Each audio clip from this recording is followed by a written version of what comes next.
Hi, welcome back to CaptainSoup.com.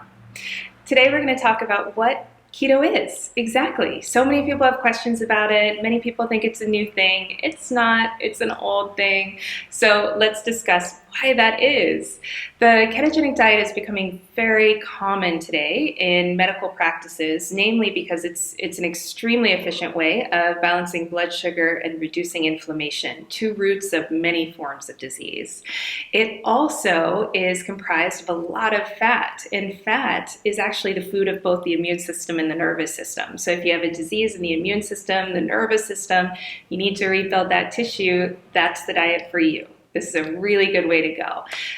This is the diet that I use in my own personal journey, and you can see that video on our channel, and it's also the same diet that Brian, Captain Soup himself, used, and you can see his healing story as well as many of our patients on the website. So make sure to check those out, and if you like this video, click like and subscribe to our channel. So back to what the ketogenic diet is. The ketogenic diet essentially uses fat for energy instead of carbohydrates for energy.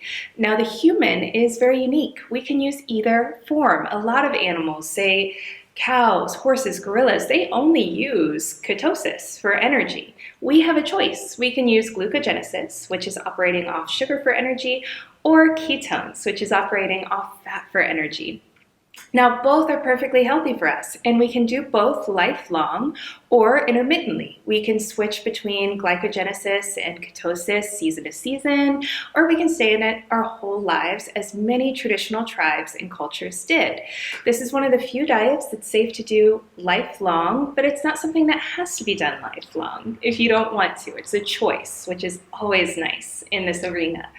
So, with the ketogenic diet, you will reduce your carbohydrates severely, not because carbohydrates are bad for you per se, but because you want to communicate to the body that you now want to use fat for fuel instead of glucose for fuel.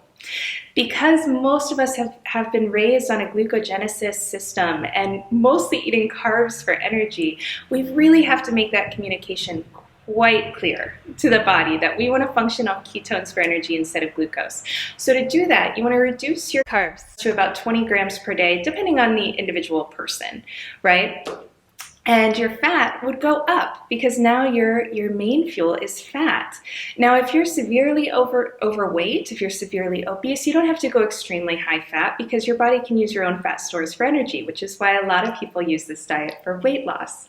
However, you can actually manipulate the ketogenic diet to work for any weight goals, whether you want to gain weight, lose weight, or maintain weight. It will work depending on how you work your macros and your calories, of course.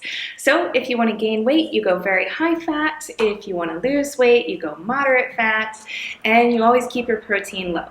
A big mistake about the ketogenic diet is that it's a high protein diet, that it's an Atkins, these kind of things, and it's not. It's a low to moderate protein diet, so that stake is limited. All right, so that's a quick introduction to the ketogenic diet. I hope you enjoyed this. If you have any questions, please leave them below. And of course, if you are looking to clean up your diet in a simple and efficient way, head over to CaptainSoup.com and order some soup. All right, we'll talk to you next time.